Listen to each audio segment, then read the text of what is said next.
ওমরকে ডাক দিয়ে ওমর, তোমার চোখের কোঠায় কেন পানি? তোমাকে কে কাঁদায়?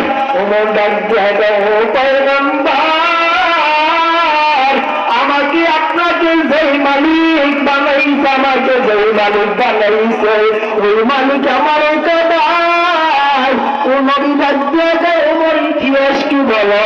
বলুন ও নবী, আপনার দরবারে এক যুবককে নিয়ে আসছে, তাই ভিতরে নিয়ে আসো। যখন ভিতরে অনুমতি নিয়ে ভিতরে নিল, ভিতরে নেওয়ার পরে নবী বলল, যুবক কি সমস্যা বলো? এবার নবীর দরবারে যুবক কান্না করে বলল, ও পয়গম্বর, আমি একজন কাপড় আমি কাপড় চুরি করে রাখে আমার জীবিকা কামাই করি।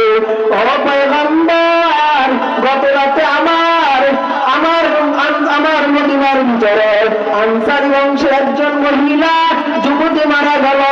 আমি তার কাপড় খুঁজতে কাপড় আনতে গেলাম।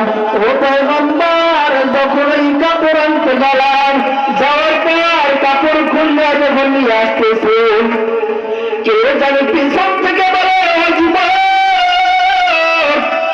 এত সুন্দর রমণী কখনো দেখো নাই, আজকে নিজের যৌবনের চাহিদা মিটাইয়া যায়। এই কথা বলার পর আমি আমার যৌবনের চাহিদা মিটাইয়া নিলাম। যৌবনের চাহিদা মিটাইয়া আবার যখন আসতেছে, আবার কে জানি পেছন